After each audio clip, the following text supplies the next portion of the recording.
We are proud that many veterans choose to continue their education at Rowan College of South Jersey when they leave military service, and we are committed to supporting those veterans and their families. We were privileged to host the Gloucester County Veterans Day ceremony to honor those, including me, who have served our country. Things were a bit different this year due to COVID-19 restrictions, so I'm happy to share these highlights with you in case you couldn't be with us in person.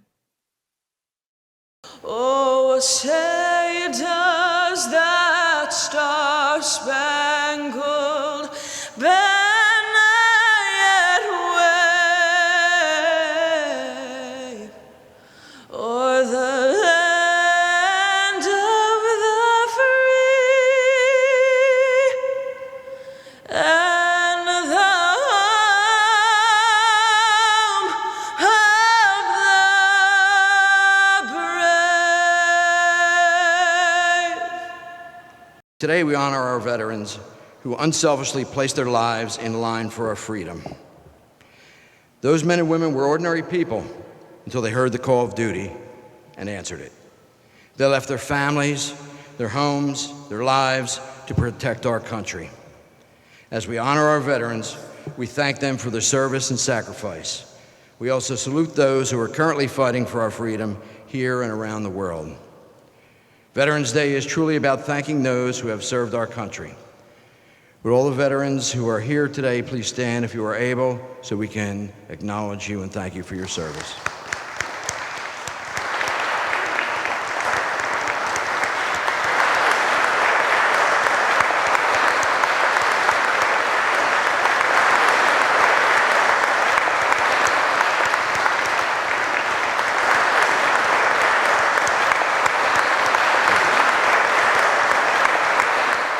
Thank you.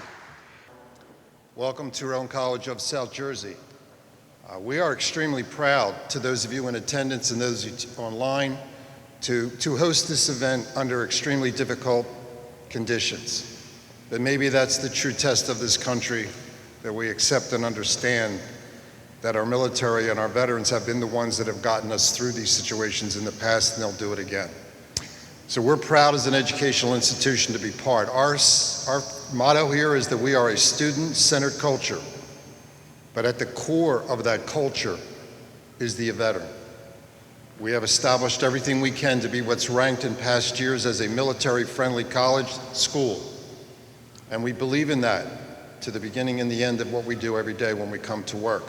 So we're proud to be a part of this relationship with the county, to host this event, and to offer our veterans that are currently serving and those that have served the opportunity to get on with their life with regard to the aspect of education, which we believe is a cornerstone of their future.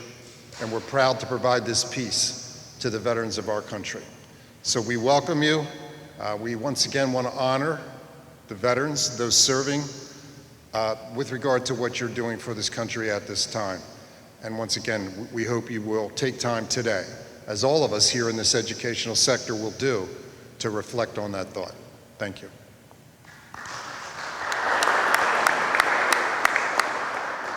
"2020 has been a crazy year for everyone. The pandemic, the economy, the elections. It's triggered a lot of confusion, chaos, mistrust, and has changed the way we do business. The one thing we will continue to do, no matter what is going on, is never to forget to honor those who have served in our military. That tradition will continue regardless of pandemics, whatever crisis may be. Service members will gather, regardless of the scenario, to pay respect to their fellow comrades. Veterans Day gives us that opportunity to reflect on this service that the men and women of this country over the years have provided to a country to remain a free nation. Whether they have served on foreign soil or here at home, they all signed up to be part of something much bigger, something that provides a security for the freedoms that we all treasure so dearly. As we reflect on the conflicts our men and women have participated in over the years, since the inception of Armistice Day, World War I, World War II, Korea, Vietnam, Gulf War, Global War on Terrorism, Operation Enduring Freedom, Operation Inherent Resolve, and many other conflicts that have occurred in the Middle East. We know many of these warriors have come home and are now being received by a nation that is grateful for their service. This year also marked the anniversary date to the end of World War II, which was 75 years ago. Some Vietnam vets are celebrating 50 years of coming home this year. I myself and some fellow Gulf War veterans are celebrating our 30th anniversary this year. Many of these students that I work with now weren't even born when I deployed, but one common bond that all military members serve, once they serve, is the common bond of respect, honor, and loyalty for each other. Don't get me wrong. We enjoy breaking each other's chops about each other's branches of service. God knows we have a good time with that. But when it's time to come together, we operate as one well-oiled machine, and failure is not an option, because those at home are depending on those military members to do their job, do it well, and come home safely. Today, we have roughly 3 million active duty and reserve military members in an all voluntary military force. That is less than 1% of our total population that protects the nation, safeguards our rights, and the least we can do as a society and nation is be thankful for their service and their willingness to go into harm's way so our country can remain free. God bless our veterans here and abroad. At the last minute, we found out that our guest speaker would not be with us today, unfortunately. He is probably sitting home watching this, and we are so very proud to have him here as a student. We will be reading his speech, but I want to give you a little bit of background about this gentleman. Our student is First Sergeant Bernard Moran. He served 22 years in the United States Marine Corps and retired at the rank of First Sergeant. He's been awarded the Meritorious Service Medal, the Marine Corps Commendation Medal twice, Marine Corps Achievement Medal twice, Navy Marine Corps Commendation twice, Combat Action Ribbon, Joint Meritorious Service Medal, Navy Unit Commendation 3 times, Good Conduct Medal 6 times, National Defense Medal twice, Armed Forces Expeditionary Medal, Southwest Asia, Global War on Terrorism Medal, Iraq Campaign Medal, and NATO Medal. He's also received certificates of commendation, appreciation, and letters of appreciation. Bernard is currently a student here at RCSJ. He's a member of our student veterans group, and we're proud to say he's got a GPA of 4.0.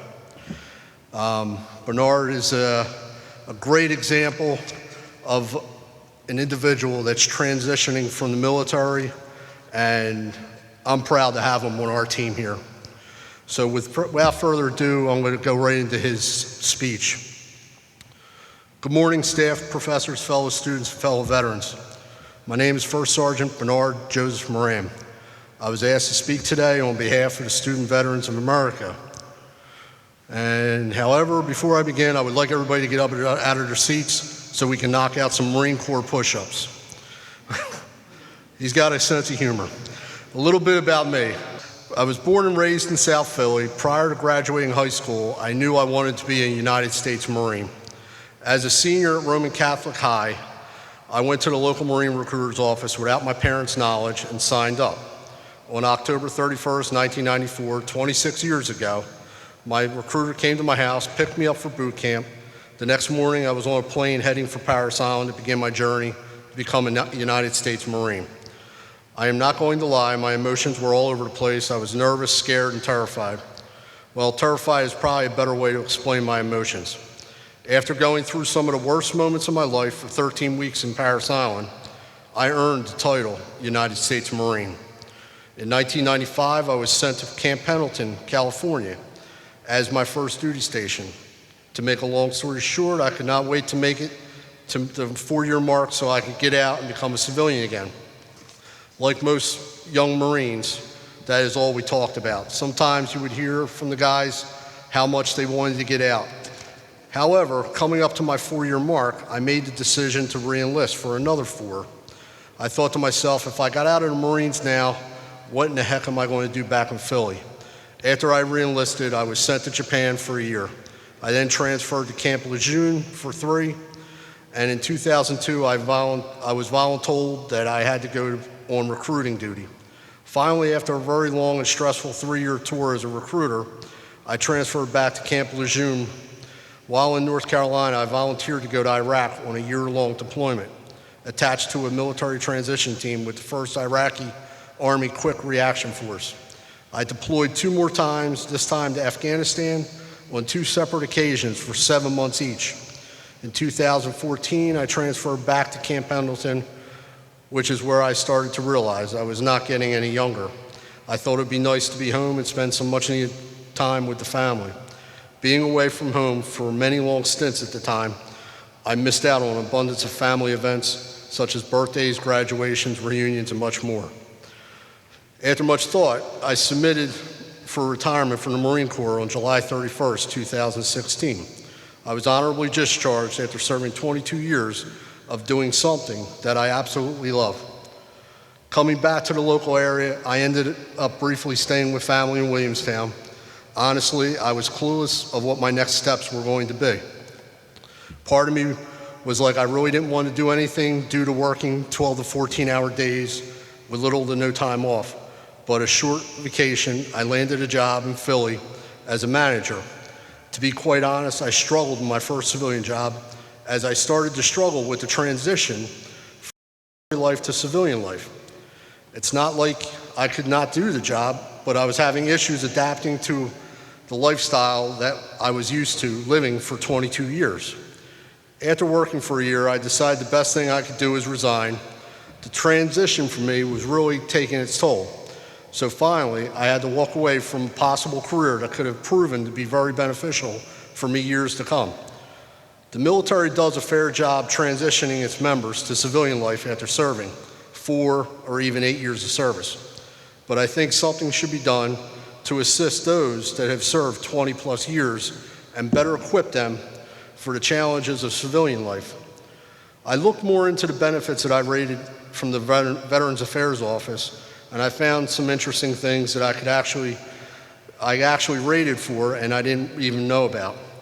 Nonetheless, one of those opportunities was help finding a job, along with finding something that would interest me. After talking to the counselors at the VA, it was suggested I go back to school. So last fall, I started my first semester here at RCSJ. In closing, I'd like to thank all my fellow veterans from the Army, Navy, Air Force, Coast Guard, and Marines for your bravery and selfless sacrifices you made for our nation. I am proud that I had the opportunity to serve while going through some of the worst times of my life with men and women that we are and will continue to be lifelong friends. I am grateful that I can be around fellow veterans here at the school and in the community. Finally, I'd like to thank Terry Germano for the assistance, dedication, and tireless work she does supporting veterans and families here at RCSJ. Thank you, be safe, happy birthday, Marines, and happy Veterans Day. I know, Bernard, you're watching, and thank you.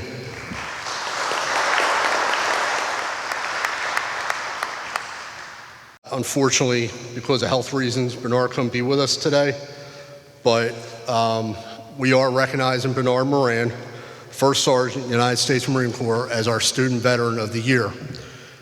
And we've got a plaque from our Student Veterans Association, and Freeholder Chilla has a proclamation in which will be forwarded to them very shortly, Bernard, as soon as you get better, pal.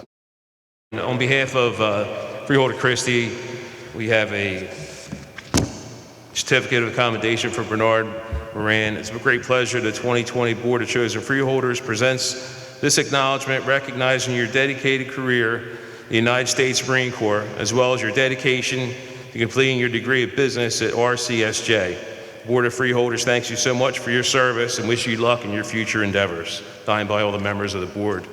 On a personal note, I'd like to thank all the veterans who are here and who are watching live stream for your service to our country then and continued service now. Thank you. God bless America.